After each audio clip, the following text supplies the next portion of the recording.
J'ai pas encore commencé, tu veux quoi?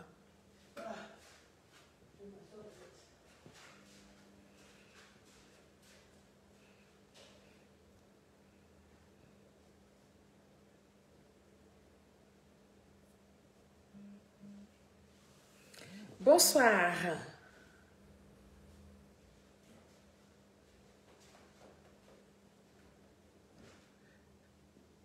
Faut pas trop fermer, sinon il va faire des échos. Doubia Mustapha, bonsoir. Moussa Kone, bonsoir. Hortense Guié, ça fait 2 jours, hein, bonsoir. Daouda Sidibé, bonsoir. Kofi Nguessan, Yao, bonsoir. Ouattara Suleiman, bonsoir. Bill Kibafori, bonsoir. Justin Kwame, Kwasi, bonsoir. Ousmane Diamandé, bonsoir. Bonsoir à vous tous. Alors, nous allons faire ce petit direct-là pour donner des informations aux Ivoiriens.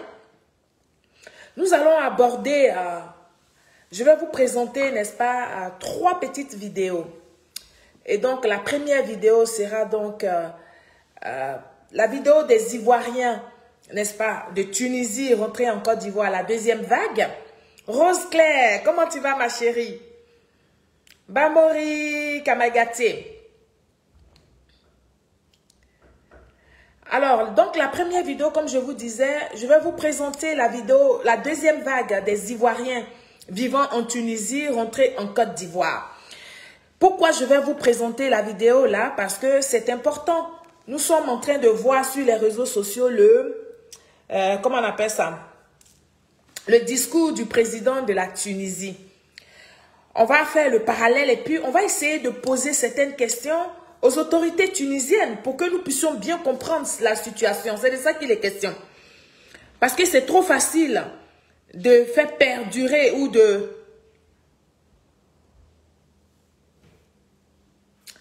C'est trop facile de voir, de finir de vider les gens, de finir de chasser les gens, de les agresser, de les mettre en situation d'insécurité et puis venir tenir un autre discours. Et donc, on va parler de ça. On va permettre aux Ivoiriens de donner leur point de vue là-dessus. On va permettre aux Ivoiriens de s'exprimer pour que le président tunisien et nous soyons sur les mêmes longueurs d'onde. Alors, Samuel Jeunesse, bonsoir. Ouattara Roujo Blanc, bonsoir. Bonsoir à vous tous. Je cherche ma propre vidéo pour la partager. Je ne la trouve pas.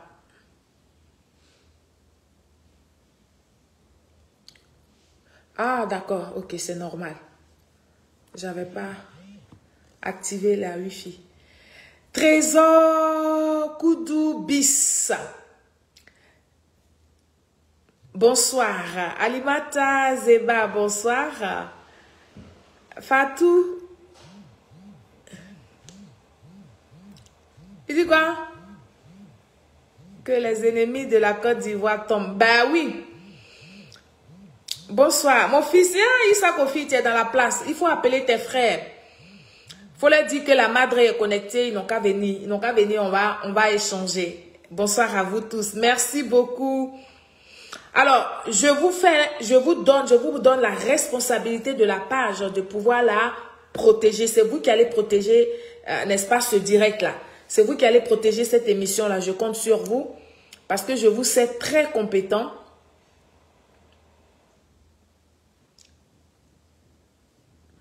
Je vous sais très compétent. Ok. Merci à vous tous. On va essayer de partager le direct.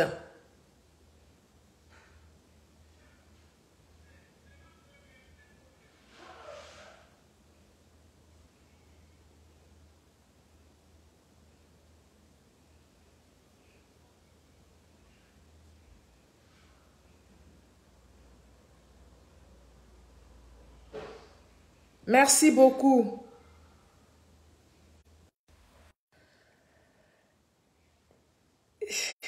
Issa Kofi, merci. Protégez le direct, famille. Protégez le direct. Déjà, ça tremble. Nouveau major, nanana, génération, coton, bobo. Côte d'Ivoire 225.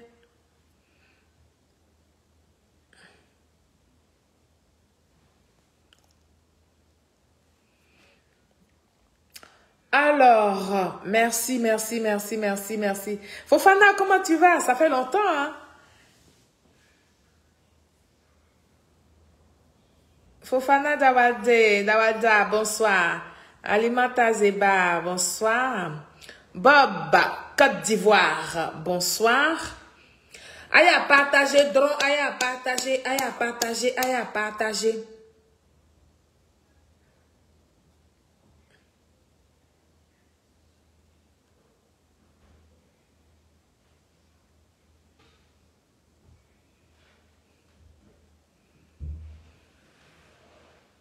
C'est de ça qu'il est question, famille. Merci à vous tous. Merci à tous ceux qui sont connectés. Nous allons commencer le direct. Victoire, Noël, bonsoir. Fatou Siramani, Fatou, bonsoir. Alors, quand on écoute, il pense que la Tunisie est sur un autre continent. Ah, d'accord. Ben oui, c'est de ça que nous allons parler. Mais avant de parler du discours du président tunisien, nous allons, mon fils est dans la place, Souleymane Sanogo, et mon fils de souffrance. Mon enfant et moi, on ne dort pas. En train de chercher les techniques. Adja Keita, bonsoir. Merci beaucoup, famille. Merci de me soutenir. Merci d'être présent. On va faire ce direct-là. Et comme je vous disais, je vais vous présenter 3 petites vidéos. La première vidéo, donc, c'est la vidéo des Ivoiriens vivant en Tunisie, la deuxième vague qui est rentrée en Côte d'Ivoire. Je vais vous faire voir donc cette petite vidéo. Et puis après, je vais vous présenter la vidéo du discours, n'est-ce pas, du président tunisien. On va essayer de décortiquer, on va essayer d'apporter, n'est-ce pas, un peu d'éclairage, un peu de lumière. On va essayer de comprendre, n'est-ce pas, les propos du président tunisien. Et puis, la dernière vidéo que je vais vous présenter, c'est la Côte d'Ivoire. Vous allez voir le travail que fait le gouvernement de Côte d'Ivoire. C'est important. Et donc, là, nous allons commencer. J'avais bien voulu commencer à 150 personnes, mais comme le mercure tarde à monter, on va commencer quand même. Les gens ils vont nous prendre en coup parce qu'il est tard.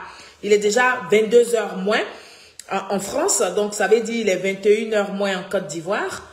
J'aime pas faire trop les directs tard, mais j'ai fini tard ce soir. J'ai fini le travail à 21 h. Donc, le temps d'arriver chez moi, il est 21h30. Et donc, nous allons faire ce direct-là. Je vais vous présenter donc la première vidéo des Ivoiriens venus de Tunisie, la deuxième vague, hein, on va dire ça comme ça. Et puis, nous allons essayer de comprendre le geste, n'est-ce pas, du président, le discours du président tunisien. C'est important. Mon rôle, là, c'est de vous expliquer les choses comme on va ensemble. Nous allons échanger dessus. Et donc, j'ai remis le numéro de téléphone qu'il faudra appeler tout à l'heure, n'est-ce pas, pour intervenir. Et donc, je vais vous présenter la première vidéo. C'est parti. On va l'écouter. On va la voir.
Et donc, cette vidéo, on va la reprendre, on va la représenter aux Ivoiriens.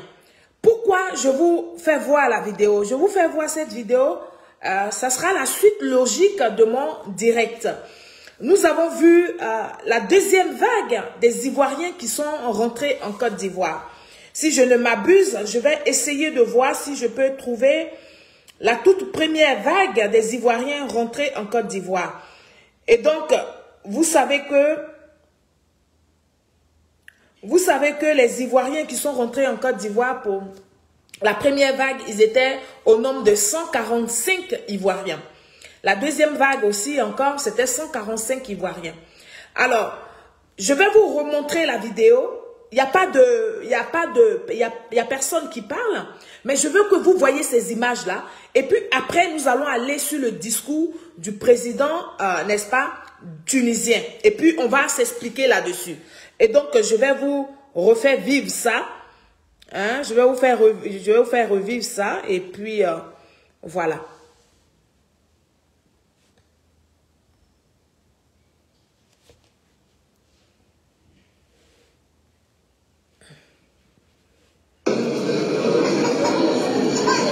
On va revivre ça.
Voilà.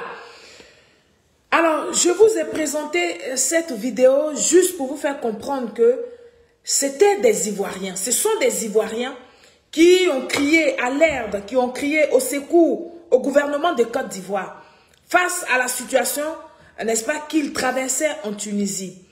Et donc, le gouvernement, avec à sa tête le président de la République, son Excellence Alassane Ouattara, le père de la nation ivoirienne, a donc promis à ces Ivoiriens-là de faire en sorte pour sauver leur vie. Et donc, le président a pris la décision de faire rentrer les Ivoiriens. Et beaucoup d'Ivoiriens sont rentrés en Côte d'Ivoire. Aujourd'hui, cette vidéo que je vous ai présentée, c'est la deuxième vague des Ivoiriens qui sont venus de Tunisie pour leur terre natale, la Côte d'Ivoire.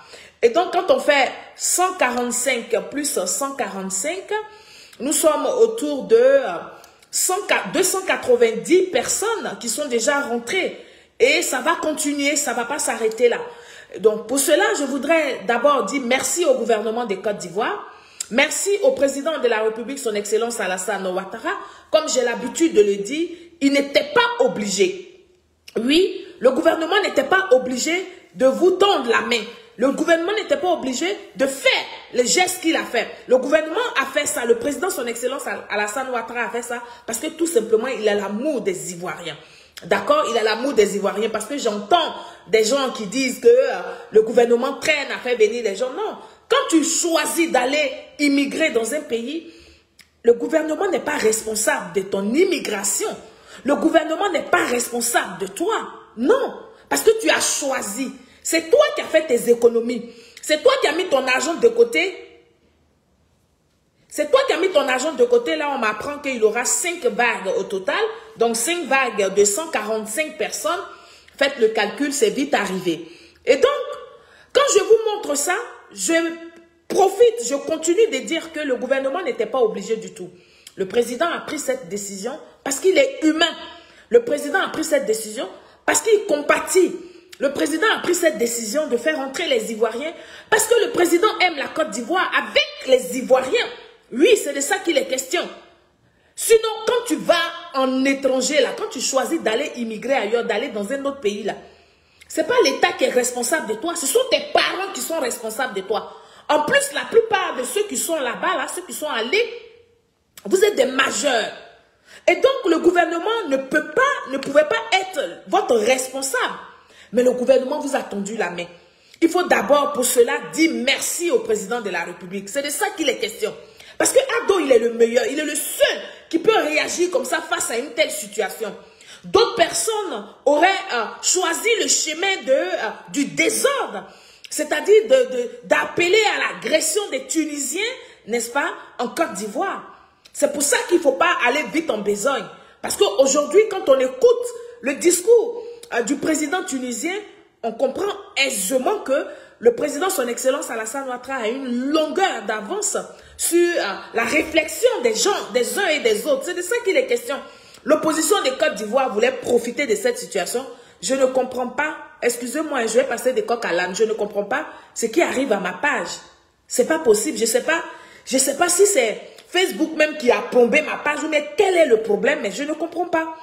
Je n'arrive même plus à faire 100 personnes en ligne, c'est grave. Mais on va parler quand même, on ne va pas se décourager. Et donc, j'étais disante que le gouvernement a penché, a choisi, bon, de venir au secours des Ivoiriens. Et a laissé les Tunisiens qui vivent en Côte d'Ivoire, ils continuent de vivre tranquillement sans être inquiétés. Parce qu'aujourd'hui, quand on écoute le discours, n'est-ce pas, du président tunisien, on dit que les politiciens là, il ne faut pas regarder ce qu'ils font pour vous jeter dans les batailles inutiles qui vont vous dépasser. Oui. Il ne faut pas regarder le comportement des acteurs politiciens là, des acteurs politiques là, et puis se jeter dans une bataille qui va vous dépasser. Bon, la question que je voudrais poser au président tunisien, je ne sais pas s'il y a des auditeurs qui pourront me répondre. C'est pour ça que je vais vous mettre le numéro de téléphone sur lequel vous allez appeler, c'est le 00225, vous le connaissez, 05 46 52 88 61. C'est le numéro d'appel. On va l'épingler.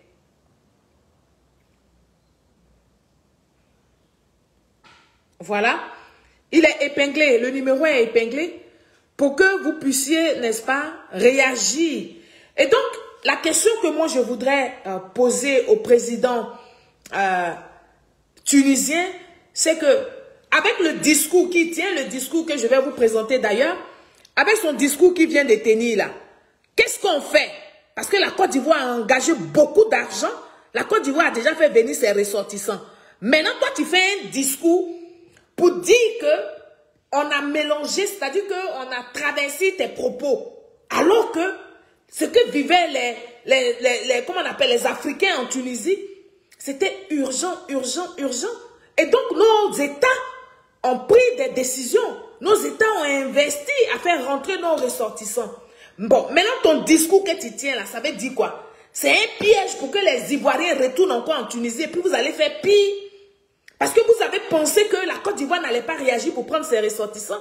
Parce qu'il n'y a que les Ivoiriens, il n'y a que pour les Ivoiriens là qui a fait le tour du monde. Alors qu'ils ne sont pas les seuls en Tunisie. Il y a des Camerounais en Tunisie. Il y a beaucoup d'autres pays. Il y a des Maliens en Tunisie. Mais pour eux, là, ça n'a pas moussé comme pour la Côte d'Ivoire. De toute façon, les Ivoiriens, pour les Ivoiriens à mousser, ça n'a pas moussé comme ça. Maintenant, tu viens faire un discours.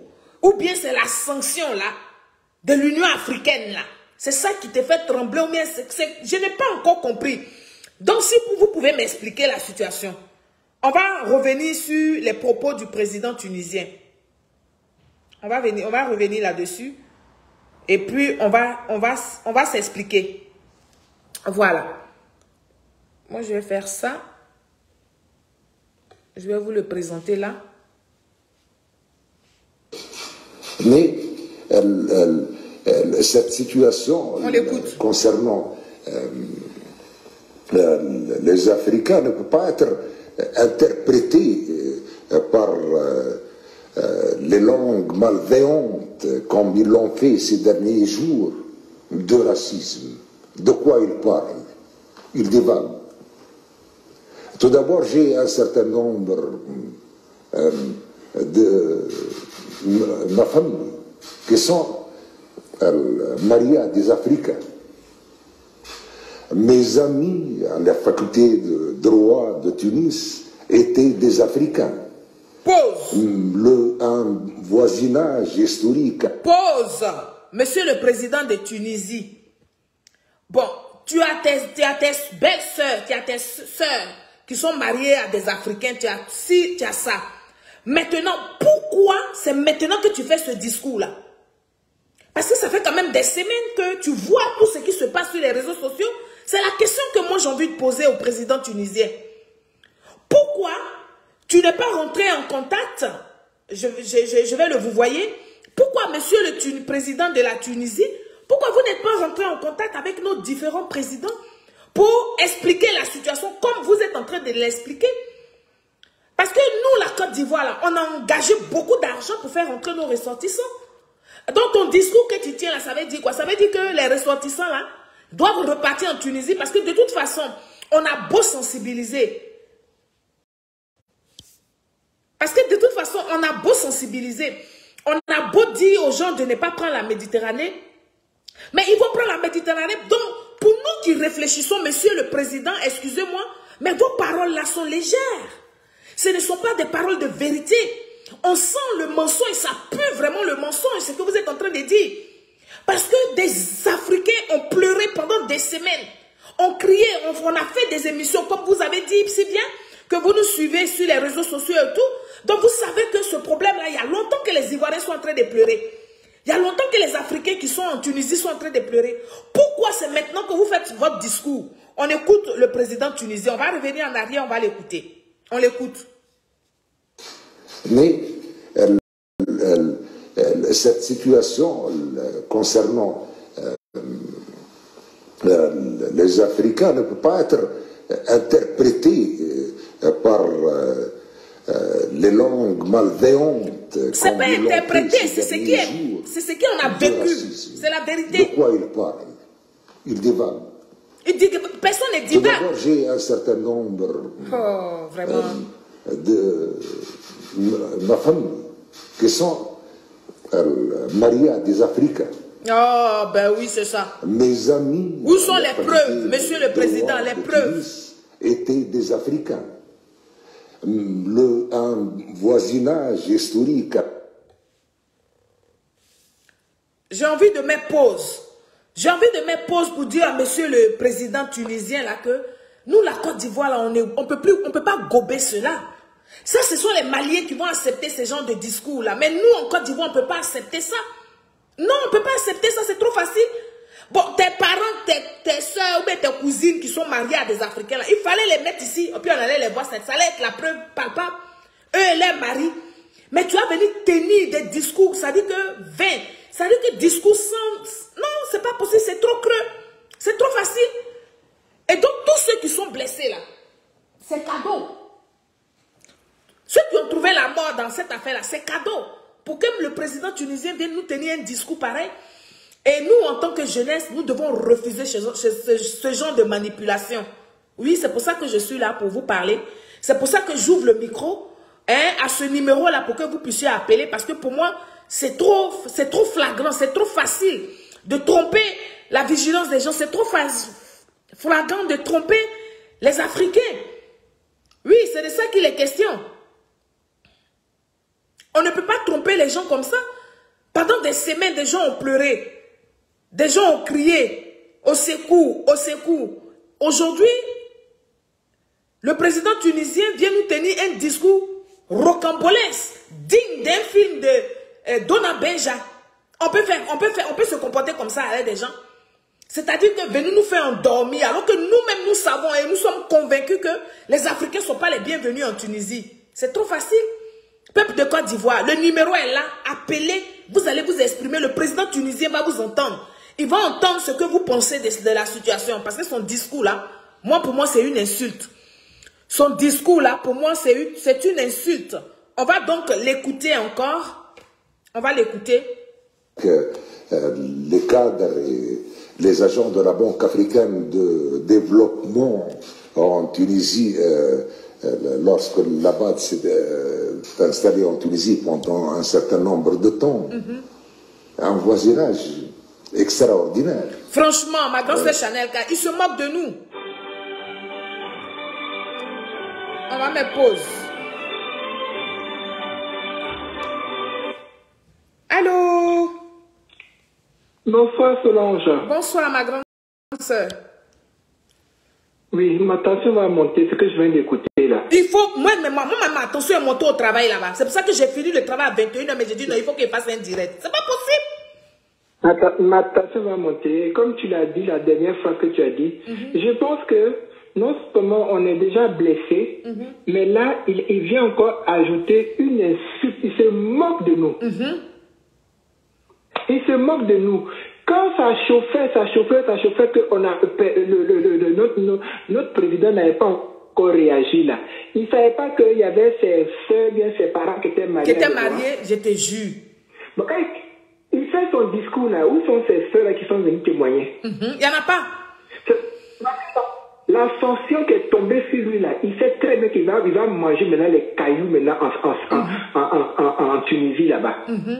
La sanction qui est tombée sur lui là, il sait que c'est très grave.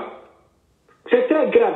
En dehors du tourisme, nous qui allons dans les pays marocains, dans des pays arabes, en dehors du tourisme, la Tunisie même là, si ce n'est pas le tourisme, ils n'ont rien d'autre. Ils n'ont rien d'autre. C'est pour ça que nos frères africains, d'après eux, subsahariennes, qui vont là-bas, là, ils les amènent dans les champs parce qu'eux-mêmes, ils sont paresseux. En dehors du tourisme, qu'est-ce qu'il y a en Tunisie? C'est qu'on reproche même à nos parents, on dit, mais quelle idée d'aller dans un pays comme ça. Bon, peut-être que c'est d'autres parents africains aussi.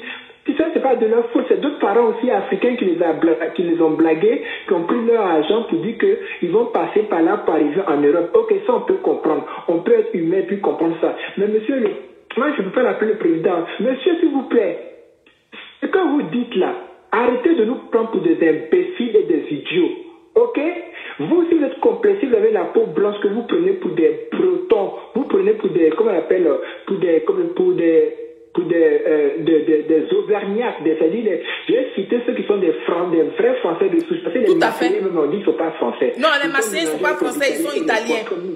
Les Marseillais sont italiens. Je cite les vrais Français, les Bretons, voilà, les Normands. Vous prenez pour ces gens-là, vous avez un complexe d'infériorité par rapport à la peau noire, donc par rapport à la peau blanche.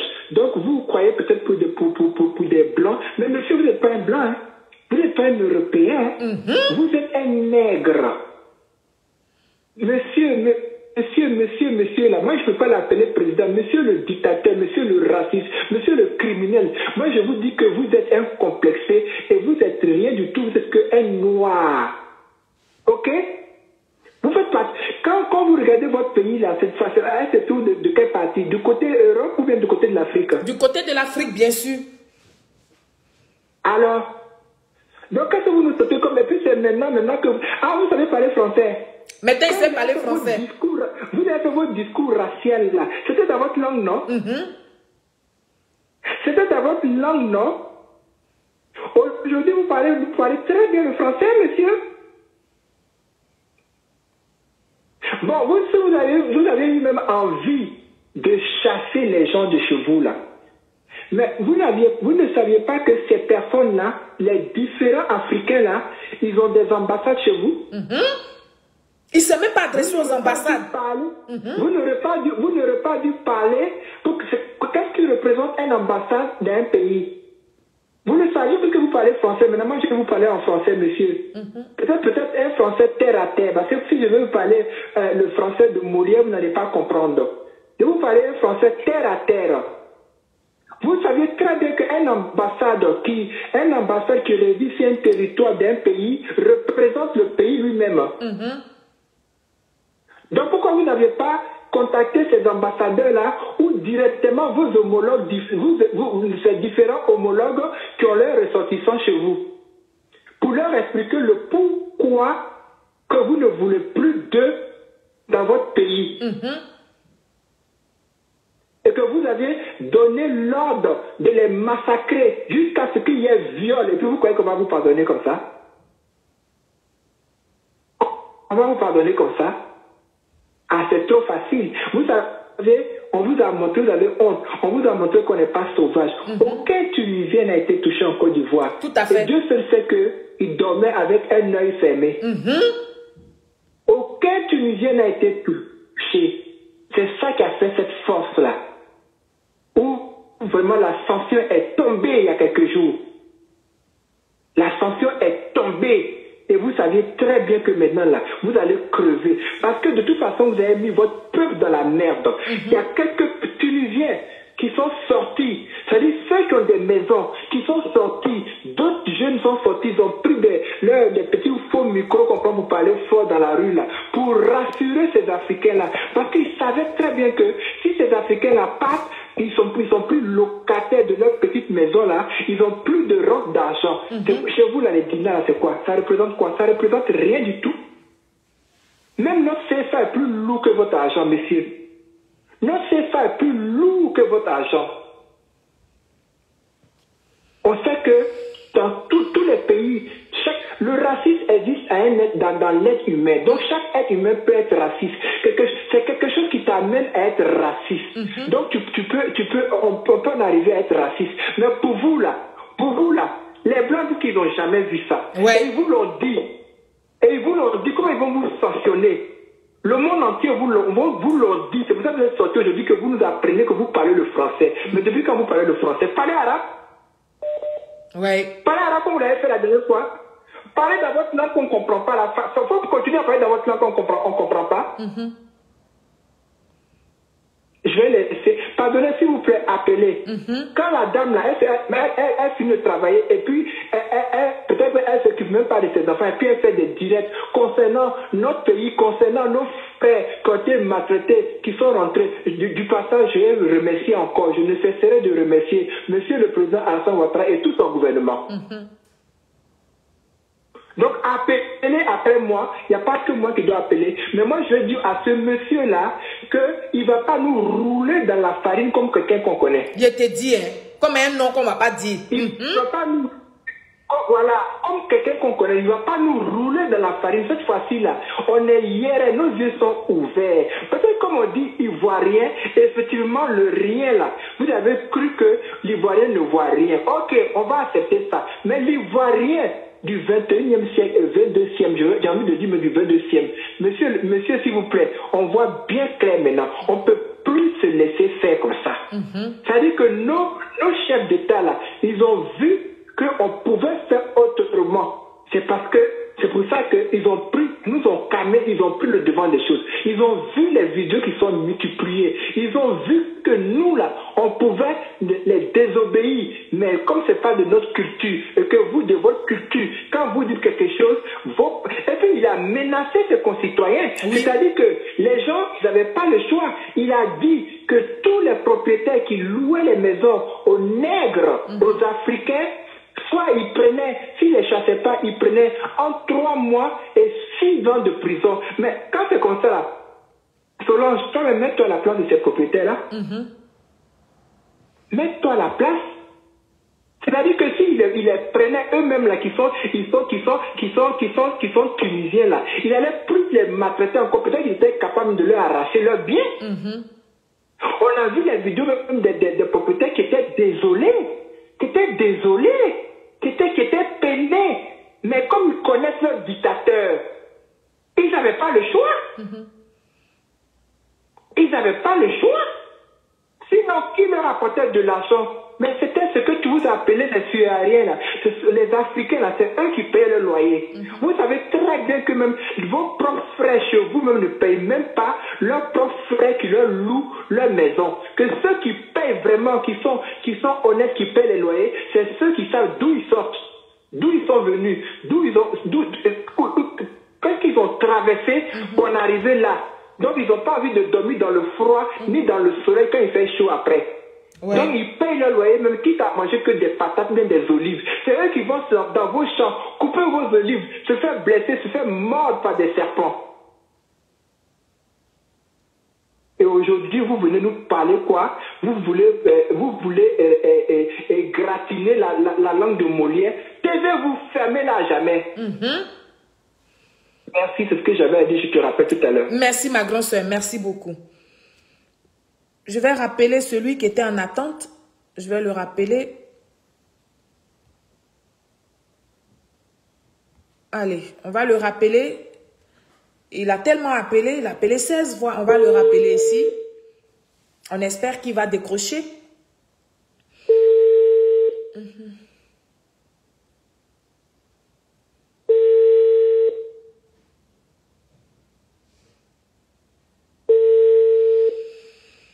Il ne décroche pas.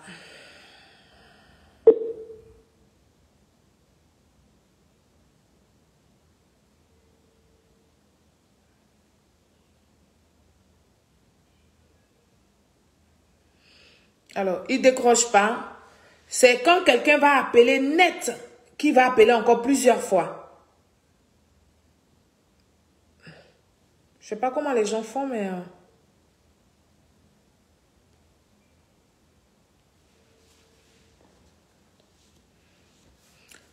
Et donc, on va réécouter le discours de ce monsieur-là. Oui. Allô? Allô? Oui, bonsoir. Ouais, bonsoir Solange. Bonsoir. Ouais, monsieur Silla. On vous écoute, monsieur Silla. Voilà. Ouais, je venais par rapport au discours du président tunisien là. Oui, on vous écoute. En fait, ce discours là, c'est comme si c'était de la poudre aux yeux. Comme on le dit chez nous ici, il nous prend pour bêtes. Nous, on va plus rentrer dans son jeu. Quelqu'un qui a dit à la population et aux entreprises de chasser les Noirs, sinon ils vont prendre des sanctions. Il vient dire aujourd'hui que son discours a été mal interprété parce que c'est assez faux. Nous, on a pris acte, on ne va pas se venger. Tout ce que le Prado va nous dire comme conseil, c'est ce qu'on va faire. On remercie le Prado et vraiment, on remercie également tous les Ivoiriens avec le sang fort. Ok. C'est tout ce que je tenais à dire. D'accord, merci beaucoup. Merci et bonne chance à toi. Merci. Vraiment, merci pour tout ce que tu fais pour nous. Merci beaucoup. Merci. Voilà. On fait pour vous, faites pas pour les autres aussi.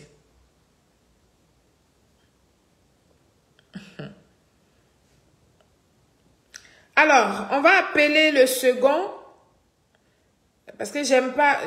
quand les gens appellent, il faut quand même leur retourner l'ascenseur. On va rappeler le frère pour qu'il intervienne.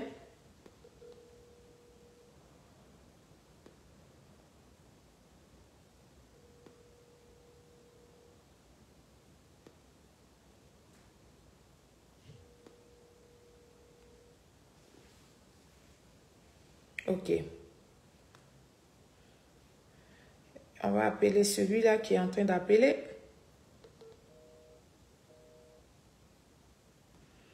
Ok, ben donc, moi je vais continuer comme ça parce que les gens, ils appellent, quand tu les appelles derrière, ils sont occupés.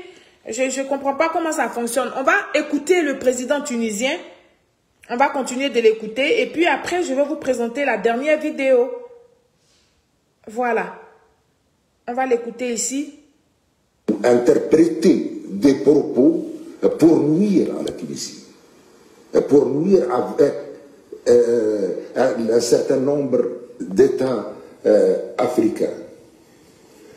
Ceux qui veulent nuire, voilà un flagrant démenti aujourd'hui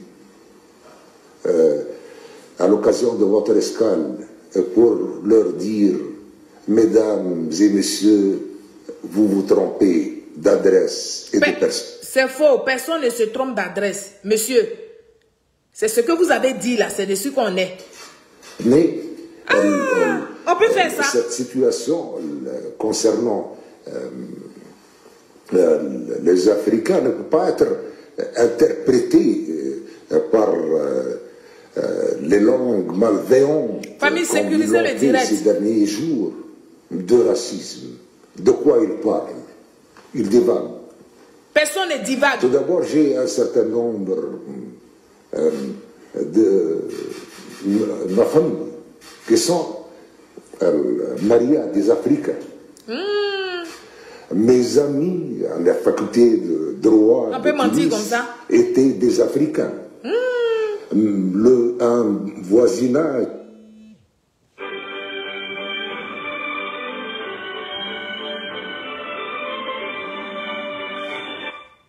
Allô? Allô? Oui, bonsoir, Bonsoir.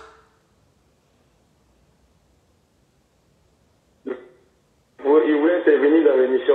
On vous écoute, on vous écoute, monsieur, s'il vous plaît. Allez-y. Bon, je viens de prendre l'émission en cours, mais je ne sais pas quel était le thème. Tu ne sais pas ce qu'était le thème, tu veux intervenir. C'est les propos du président tunisien. Non, en fait... Ah, ok, il n'y a pas de souci. Bon, le problème, c'est que j'étais sur la RTI, j'étais en train de suivre la TV, puis Chéline Boilé était en interview. Donc, c'est cette là j'étais en train d'écouter, raison pour laquelle je vous ai pas suivi. D'accord, c'est pas grave. Vas-y. Alors, j'ai présenté la vidéo, la deuxième vague des Ivoiriens qui sont rentrés en Côte d'Ivoire. Et puis après, je suis en train de présenter la vidéo du président tunisien, son discours qu'il a tenu pour dire que son discours a été mal interprété par des gens. Les gens sont en train de faire de la manipulation et que lui n'est pas contre les Noirs parce qu'il a des membres de sa famille qui sont mariés à des Africains, à des Noirs, et que patati et que patata. Donc c'est dessus qu'on est comme ça. Bon, moi je pense bien qu'il a fait une sortie de route. Aujourd'hui, il veut se rattraper, il s'est dit. Voilà, il veut se rattraper à cause des sanctions. Jusqu'à preuve du contraire, il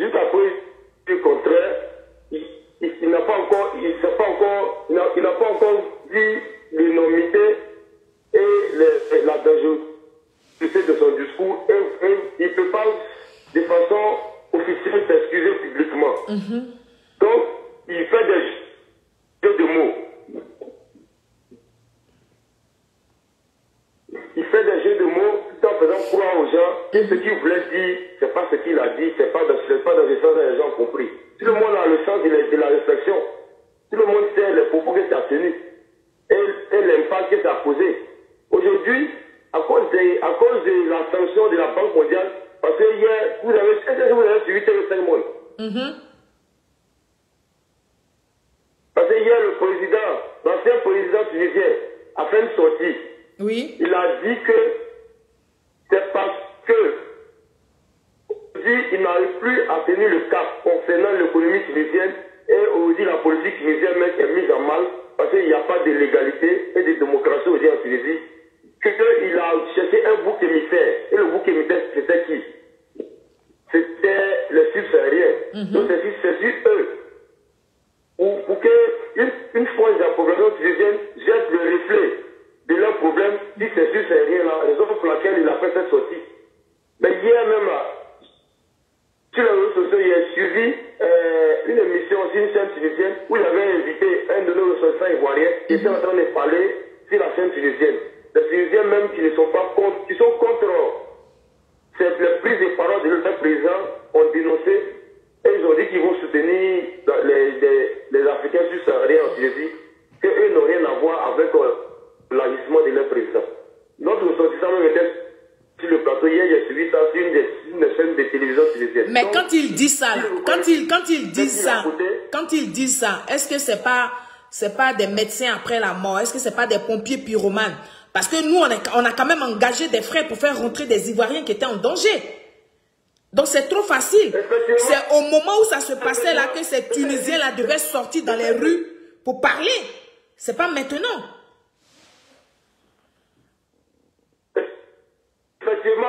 effectivement, c'est ça que dit là. Il a fait une sortie de route, aujourd'hui c'était dit. Quand cela s'est justifié, pourtant c'est déjà trop tard. Tu mets de l'huile sur le feu, où l'emprise de la flamme a pris de l'ampleur. Maintenant, tu viens te victimiser parce que tu vois aussi que tu es menacé parce que réellement ton économie est mal et que tous les présidents ont pris maintenant leur distance à ton égard et la Banque mondiale et toutes les instances internationales. Tu viens réellement maintenant te justifier. Ça ne veut plus passer. Moi, je trouve que c'est comme si c'est ce que tu as dit là. C'est maintenant après la mort, il se joue les pyromanes. Pourtant, réellement, c'est lui la vérité de lui sur le feu.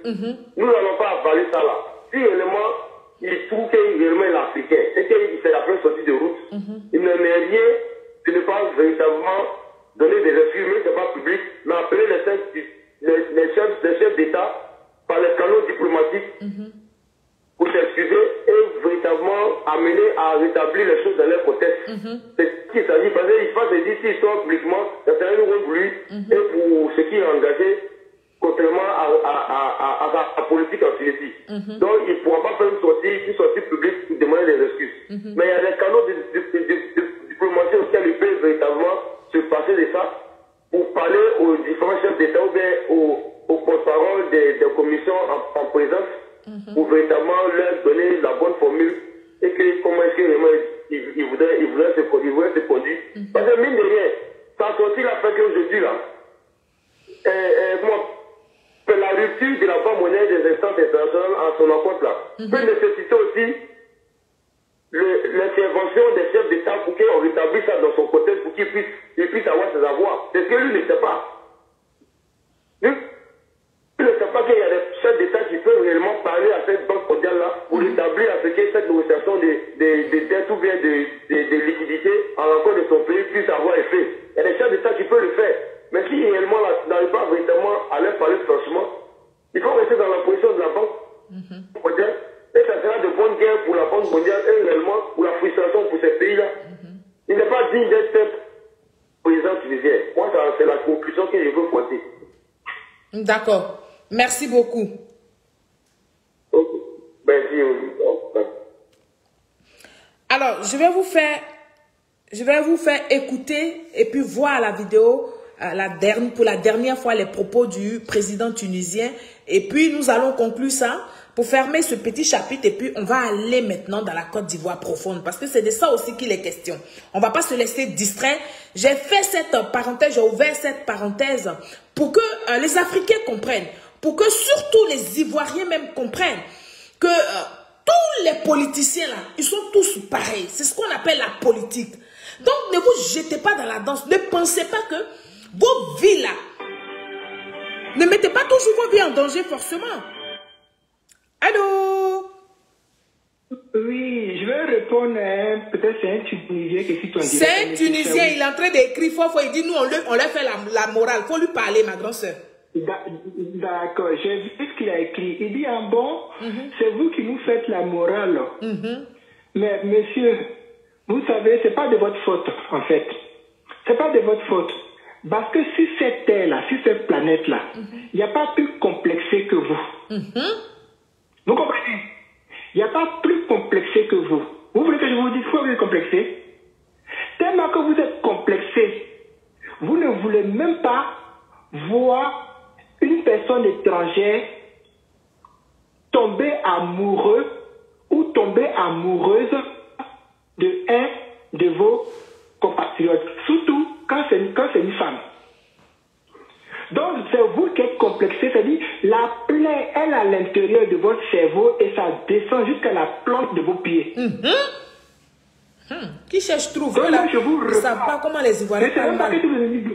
Je ne sais pas ce que vous avez venu faire sur ce direct-là. Donc, ça nous fait comprendre que quand même, vous-même là, vous paniquez. On ne va pas faire marche arrière. C'est-à-dire, les présidents là, sans nous, dans le monde entier, s'il n'y a pas des citoyens qui les votent, ils ne sont pas présidents. C'est clair. Donc, les présidents, en tout cas, nous, côté ivoirien, là, le président Ouattara va pas faire marche arrière. Il va pas faire marche arrière. Et puis, ces Ivoiriens là, ça a coûté des milliards à l'État ivoirien parce que faut réparer les dégâts qui ont été faits, les dégâts psychologiques, les dégâts des blessures qui ont été faits. Médicalement, ça coûte très très cher. Donc, aujourd'hui, là, ils sont prioritaires en Côte d'Ivoire, alors qu'il y a d'autres personnes même qui ne sont même pas parties en Tunisie, qui avaient besoin d'aide. Donc, actuellement, là, c'est eux qu'on est en train d'aider. Ils ne vont pas faire macharé, ils ne vont pas faire demi-tour pour venir en Tunisie. Tout à fait. Ils vont pas faire demi-tour. Donc, qu'est-ce que vous faites ce pour dire que c'est en bon, c'est vous qui nous dites, mais vous êtes à quel niveau, pourquoi, à quel niveau vous dites que nous, on vous fait aujourd'hui la morale? Pourquoi on ne peut pas vous faire la morale? Vous êtes qui? Vous êtes qui? Vous êtes Dieu? Vous êtes, je ne sais pas, vous êtes, quand on fait Mahomet? Vous êtes Jésus? Vous êtes Joseph? Ou bien vous êtes le pape? Monsieur, vous êtes né d'une femme et d'un homme. Non, la morale, c'est des êtres humains qui se font la morale. Donc si vous ne saviez pas ça, ça veut dire que vous vous identifiez à des animaux. D'où le comportement des animaux qu'on a vus sur nos parents. Vous comprenez? Je reviens Solange. Merci ma grande. On va prendre le frère qui est en attente. Est-ce que ça va répondre? Oh, ok. J'espère qu'il va répondre tout de suite. Allô? Allô? Oui, je vous relance parce que vous étiez en attente. Oui, allô, bonsoir. Oui, allô, bonsoir Solange. On vous écoute.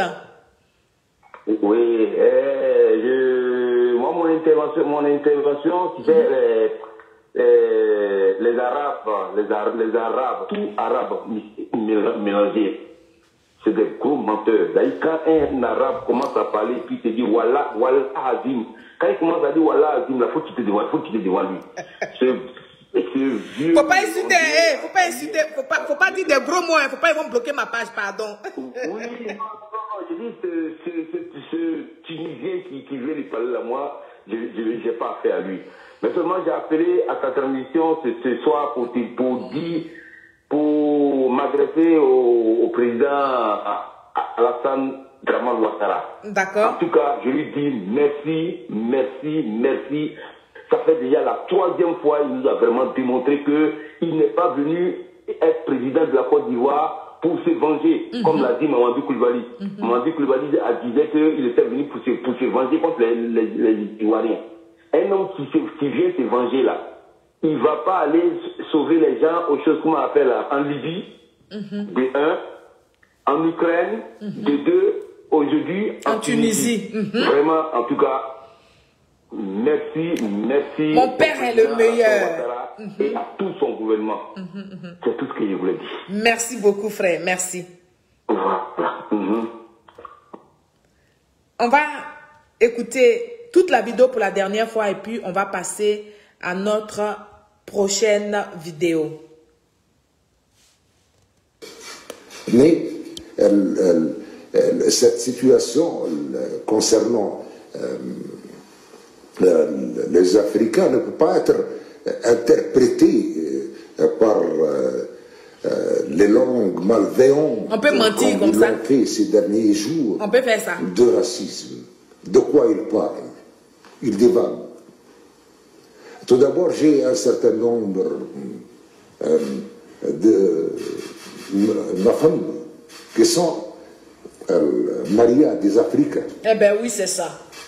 Mes amis à la faculté de droit de Tunis étaient des Africains. Un voisinage historique avec les cadres et les agents de la Banque africaine de développement en Tunisie, lorsque l'Abad s'est installé en Tunisie pendant un certain nombre de temps. Un voisinage extraordinaire. Nous vivons comme des frères. Mais ce qui était inacceptable, c'est de voir interpréter des propos pour nuire à la Tunisie. Pour nuire avec un certain nombre d'États africains. Ceux qui veulent nuire, voilà un flagrant démenti aujourd'hui à l'occasion de votre escale pour leur dire, mesdames et messieurs, vous vous trompez d'adresse et de personne. Oh, vraiment, ça fait pitié. Ça fait pitié que des grandes personnes, des personnalités comme ça, baignent dans le mensonge. C'est vraiment, ça fait vraiment pitié. Parce que quand on l'écoute, ça pue, ça dit ça pue. C'est pas sincère ce qu'il est en train de dire. Il veut se rattraper, il veut se racheter. Mais je voudrais dire à ces Tunisiens, à tous ces Tunisiens qui ont soutenu leur président pour, n'est-ce pas, mettre en mal les Ivoiriens qui vivaient en Tunisie, que nous, ça ne va pas passer crème. Voilà. Nous, on écoute notre président, son excellence Alassane Ouattara, et le président a décidé de faire rentrer tous les Ivoiriens, donc on aura jusqu'à 5 vagues. Nous sommes à la deuxième vague des Ivoiriens qui sont en train de rentrer en Côte d'Ivoire. C'est pas grave, prenez la Tunisie. Et nous savons qu'il y a encore des Ivoiriens qui refusent de rentrer en Côte d'Ivoire, qui veulent rester en Tunisie. Prenez-les, eux ils sont là-bas. Mais ne pensez pas qu'on va revenir en arrière pour dire, comme il a fait ce beau discours-là, allez les Ivoiriens, vous pouvez encore faire vous pouvez encore partir en Tunisie parce qu'il n'y a pas de visa entre la Tunisie et la Côte d'Ivoire. Je voudrais tout simplement dire à tous ces Ivoiriens-là qui veulent sortir de la Côte d'Ivoire, regardez bien les pays où vous voulez aller. Voilà. Si vous faites le sacrifice d'économiser 2 millions, 3 millions pour aller en Tunisie, faites des efforts pour mettre encore plus dessus, pour venir peut-être dans les pays européens. Là encore, on essaie de respecter vos droits. On essaie de vous considérer comme des humains. C'est de ça qu'il est question. Et donc, nous n'allons pas nous attarder dessus, nous n'allons pas rester sur cette situation-là. Je voudrais donc vous présenter ici la Côte d'Ivoire profonde. Oui, les œuvres du gouvernement de Côte d'Ivoire. Nous allons directement aborder notre 3e vidéo. Et donc, je vous laisse vous-même apprécier, regarder. Et si vous avez de quoi à dire, vous pouvez toujours appeler, le numéro est épinglé. C'est le 00225 05 46 52 88 61. Il faut appeler par WhatsApp pour donner votre point de vue. Il faut réagir pendant la vidéo, c'est important. Nous tous, nous faisons des sacrifices. Je sais que vous êtes fatigués. Moi aussi, je suis fatigué. Mais c'est ensemble que nous devons mener cette bataille de la communication sur le mensonge de tous les jours. On va écouter cette vidéo-là. On va la regarder ensemble.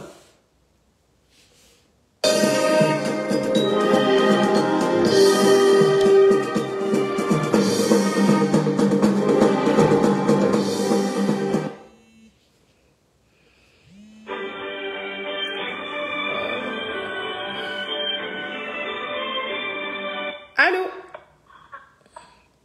Allô, Madame Solange? Oui? Oui, bonsoir. Bonsoir. Oui, ça va? Oui, ça va, merci. On vous écoute. Oui, vraiment, ça avec vraiment une très grande consternation que nous apprenons la situation de nos compatriotes dans un pays africain. Vraiment, c'est beaucoup dommage. Mais je pense de bon côté, une très bonne leçon pour nous Ivoiriens, nous Africains, surtout de l'Afrique noire. C'est une leçon de travailler et de nous organiser dans notre propre pays. Vous avez un pays asiatique, Ivoirien qui est chancé d'un pays désertique. Votre réseau n'est pas bon, on vous entend très mal. Oh, vraiment, beaucoup de dommages. Je vais vous rappeler quand je vais sortir du bureau. De plus de 2000 km² reste l'un des plus grands défis.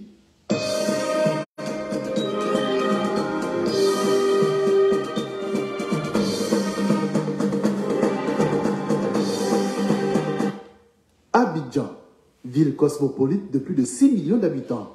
Se repérer et se déplacer sur ce territoire de plus de 2000 km² reste l'un des plus grands défis pour les populations. Un défi que le gouvernement ivoirien a décidé de relever depuis quelques mois à travers un projet porté par le ministère de la Construction, du Logement et de l'Urbanisme.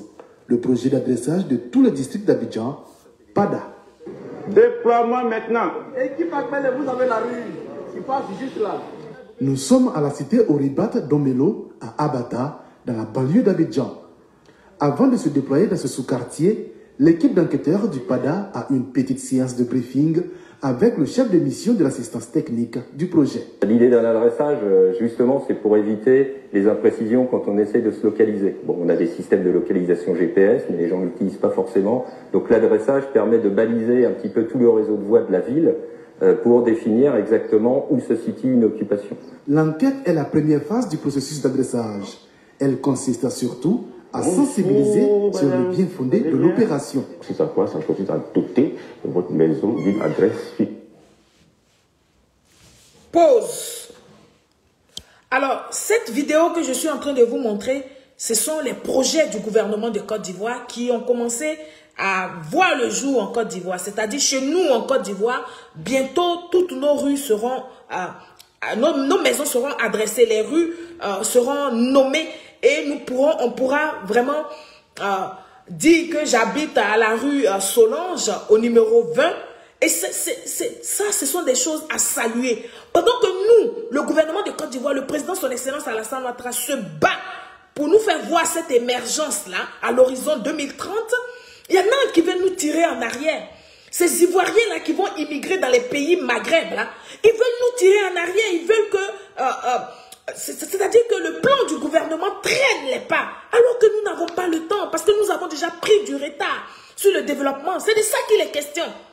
Donc, choisissez vos pays où vous allez aller immigrer là, pour nous faciliter la tâche. C'est de ça qu'on parle ici. On va regarder, on va continuer d'écouter cette vidéo-là. Écoutez-la. Sensibiliser, mais également recueillir les informations auprès des riverains en vue de la constitution d'une base de données fiable. En général, ils comprennent très vite.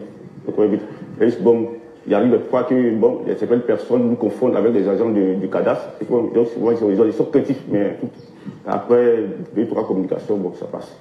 Quand les livreurs viennent, on a du mal à les orienter. Et même par moment, les visiteurs aussi, on a du mal à orienter les visiteurs. Donc, s'il y a le projet d'adressage, il ne faut pas s'arrêter.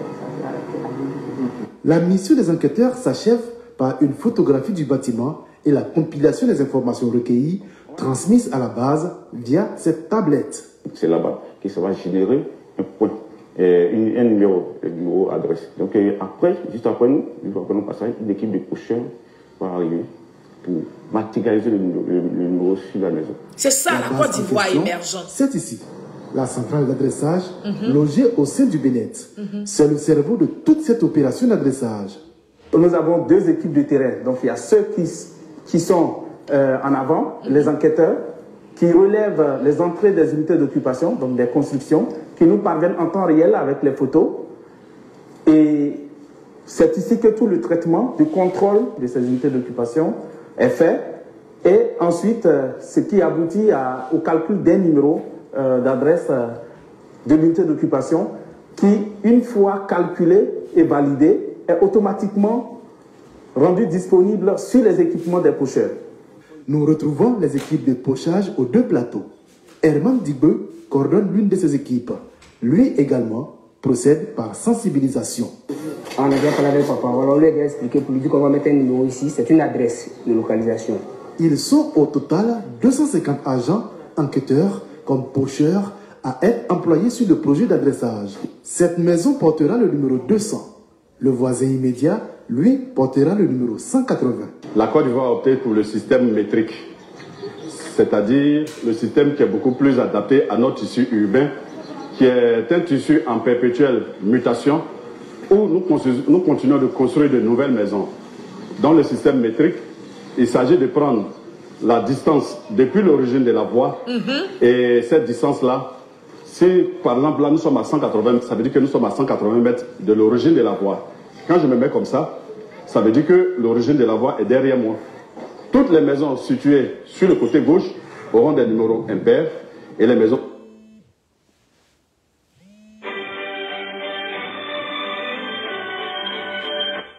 Allô? Allô, bonsoir Solange. Bonsoir. C'est encore moi, j'ai appelé tout à l'heure par rapport à la Tunisie là. D'accord. J'ai dit, Solange, s'il te plaît, je peux te poser une question? Oui, vas-y. Ton papa là, il est comment même? Ah, c'est Guépard. Ton papa là, il est comment? Tu peux me permettre de crier son nom un peu dans ton direct? Il faut crier fort, tu as le droit. Il n'y a pas l'homme pour toi, il n'y a pas l'homme, il n'y a pas l'homme. S'il y a l'homme pour lui, là, la personne ne boit pas de l'eau. Ciao, ciao, ciao, ciao, ciao. Ciao, ciao, ciao.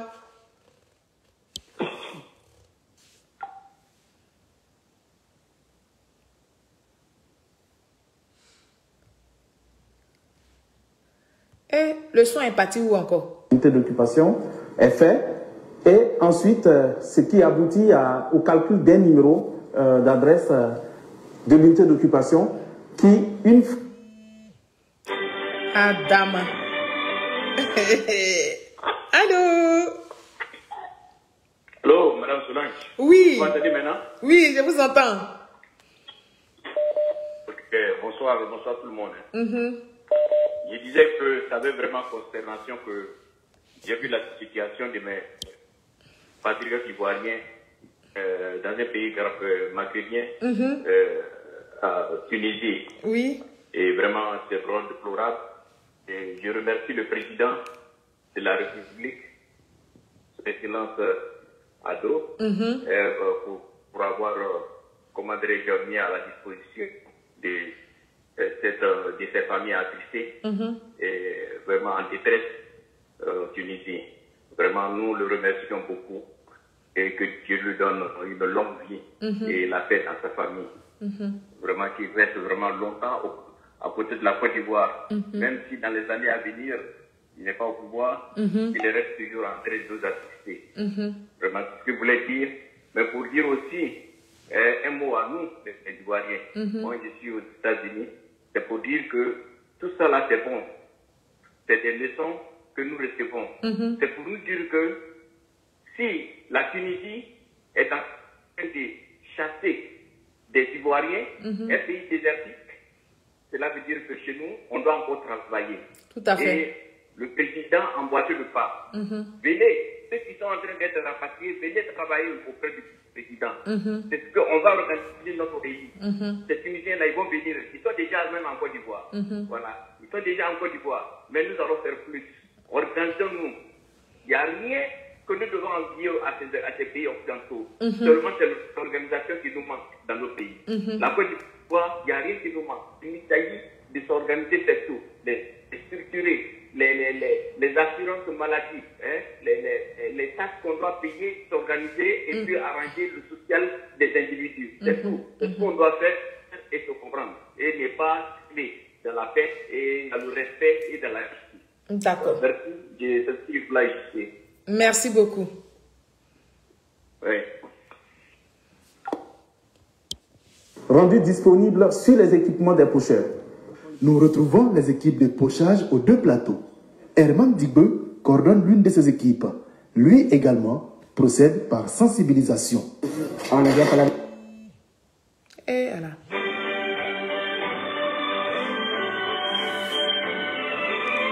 Allô? Oui, Solange, c'est encore moi. Moi, je voudrais passer un message au président, son excellence, au président Alassane Ouattara. D'accord. Comme nous sommes des enfants obéissants, éduqués, que nous respectons déjà nos aînés, c'est-à-dire déjà nos parents qui nous ont mis au monde, de se croire maintenant nos dirigeants, donc le président et son gouvernement. Je félicite les Ivoiriens qui n'ont pas touché un seul soleil, un seul cheveu à un Tunisien. Mais une fois que tous les Ivoiriens seront rentrés, ceux qui ont envie de rentrer, ceux qui n'ont pas envie de rentrer, ceux qui ont quelque chose à se reprocher. Sinon, l'Ivoirien qui souffle là-bas, qui veut rentrer, qui n'a rien à se reprocher, la main qu'on lui tend, il ne peut que sauter tout de suite dans l'avion et rentrer. Quand tout cela va rentrer, moi, c'est ma proposition. Et elle est légitime. Elle est légitime. Parce que nous, les Africains, on n'a pas tendance à le faire. Mais il faut qu'on le fasse. Les Chinois le fassent. Les Feuges le fassent. Toutes ces personnes-là le fassent. Donc, aujourd'hui, en Côte d'Ivoire, toutes les sociétés tunisiennes, on ne va pas les chasser, mais il faut faut que ça soit une obligation. Ils doivent embaucher 80% de nos frères ivoiriens. Parce que des Ivoiriens qui ont de la matière, qui ont fait des études, il y en a en Côte d'Ivoire. Des Ivoiriens qui sont au chômage, il y en a en Côte d'Ivoire. Si des Ivoiriens vont cueillir des olives, ils font des kilomètres dans le froid pour aller cueillir des olives pour quelques dinars, je pense que s'il y a des Tunisiens qui se la coulent douce, qui ont des piscines, qui ont des maisons, qui ont des gardiens ivoiriens, ou bien d'autres origines qui sont en Côte d'Ivoire, qui ont des servantes ivoiriennes, ou bien d'autres origines de l'Afrique en Côte d'Ivoire, ces gens-là doivent obligatoirement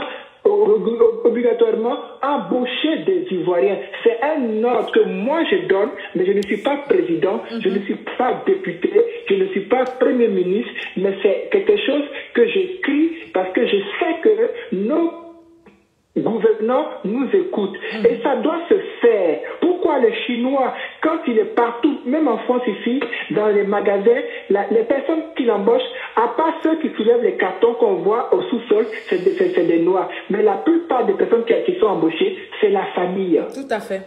Ce n'est pas normal. Ce n'est pas normal. Et même les Français commencent à se plaindre ici en France. Et donc, il faut que tout le monde aille dans l'alignement de tous ces Européens-là. Chaque étranger qui ouvre une société d'un pays, s'il ne veut pas qu'on nationalise sa société-là, il doit embaucher les enfants de ce pays-là qui sont déjà au chômage.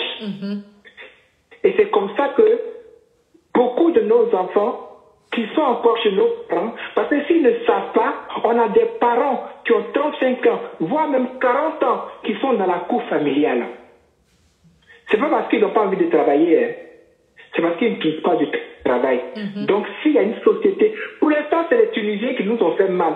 Chaque société tunisienne, je demande au président Alassane Ouattara, je demande au premier ministre, je demande au ministre des Affaires étrangères, je demande au ministre de l'Éducation, je demande au ministre, comment on appelle, Madame Kanya Kamara, je demande au ministre de la Femme, ministre de la Santé, à tous ces ministres-là, à tous ces députés-là, de voter cette loi-là. Il faut qu'elle passe à l'Assemblée nationale. Il faut qu'elle passe au Sénat. Que ces Tunisiens-là, ils embauchent, je dis bien 80%, si ce n'est pas plus, des Ivoiriens pour travailler dans les sociétés. Puis s'ils ne sont pas contents, qu'ils dégagent la Côte d'Ivoire. D'accord. Merci. Je t'en prie. Merci beaucoup, ma grande sœur. On va écouter la vidéo jusqu'à la fin. Voilà. Ok. Nous sommes à la cité Oribat d'Omelo, à Abata, dans la banlieue d'Abidjan. Avant de se déployer dans ce sous-quartier, l'équipe d'enquêteurs du PADA a une petite séance de briefing avec le chef de mission de l'assistance technique du projet. L'idée d'un adressage, justement, c'est pour éviter les imprécisions quand on essaie de se localiser. Bon, on a des systèmes de localisation GPS, mais les gens n'utilisent pas forcément. Donc l'adressage permet de baliser un petit peu tout le réseau de voies de la ville pour définir exactement où se situe une occupation. L'enquête est la première phase du processus d'adressage. Elle consiste surtout à sensibiliser sur le bien fondé de l'opération. C'est à quoi ça consiste à doter de votre maison d'une adresse fixe et stable. Sensibiliser, mais également recueillir les informations auprès des riverains en vue de la constitution d'une base de données fiable. En général, ils comprennent très vite. Et bon, il arrive pas que bon, certaines personnes nous confondent avec des agents du cadastre. Donc souvent, ils sont craintifs, mais après 2-3 communications, bon, ça passe. Quand les livreurs viennent, on a du mal à les orienter.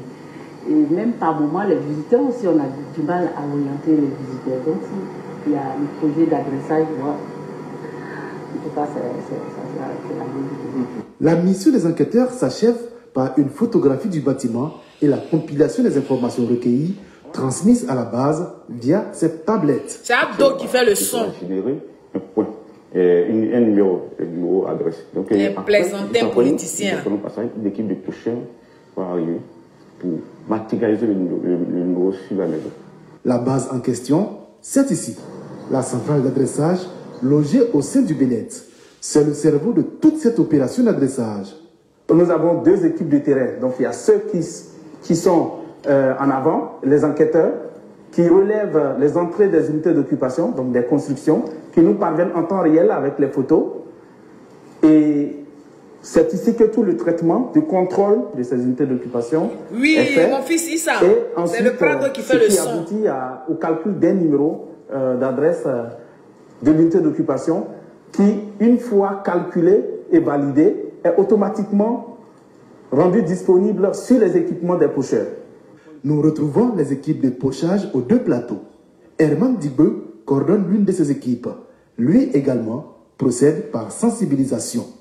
On a déjà parlé avec papa, on lui a déjà expliqué pour lui dire qu'on va mettre un numéro ici, c'est une adresse de localisation. Ils sont au total 250 agents, enquêteurs, comme pocheurs, à être employés sur le projet d'adressage. Cette maison portera le numéro 200. Le voisin immédiat, lui, portera le numéro 180. La Côte d'Ivoire a opté pour le système métrique, c'est-à-dire le système qui est beaucoup plus adapté à notre tissu urbain, qui est un tissu en perpétuelle mutation, où nous continuons de construire de nouvelles maisons. Dans le système métrique, il s'agit de prendre la distance depuis l'origine de la voie, et cette distance-là, si par exemple là nous sommes à 180, ça veut dire que nous sommes à 180 mètres de l'origine de la voie. Quand je me mets comme ça veut dire que l'origine de la voie est derrière moi. Toutes les maisons situées sur le côté gauche auront des numéros impairs et les maisons situées sur le côté droit auront des numéros pairs. Mais l'adresse, ce n'est pas qu'un numéro, c'est également un nom de rue. Le numéro que nous avons là est le début de l'adresse. Aujourd'hui, le gouvernement est en train de valider les propositions de voies qui ont été proposées par la CAPEC pour que ces noms soient divulgués. Lorsque ces noms seront divulgués, en ce moment, ça viendra compléter le numéro qui est là pour constituer l'adresse totale. Rendez-vous à la CAPEC, la cellule d'analyse des politiques économiques du CIRES, pour savoir comment se fait le choix des noms qui viendront s'ajouter à ces numéros pour un adressage complet. Les noms que nous proposons, c'est prioritairement des noms de chez nous, des gens qui ont marqué la zone. Et aussi, nous proposons des noms des concepts clés du pays tels que la paix, la réconciliation. Et aussi, nous proposons aussi les éléments de notre culture, de notre histoire. L'autre mission de cette cellule, c'est également l'acceptabilité des noms de rues déjà existants.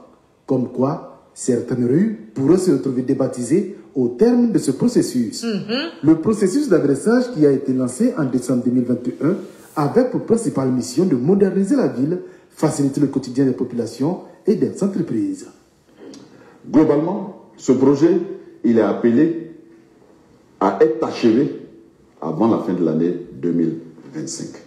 C'est-à-dire, on aurait toutes les unités d'occupation pochées, on aurait toutes les plaques de rue posées, et on devrait pouvoir dorénavant circuler avec des adresses, numéros d'unité d'occupation rue.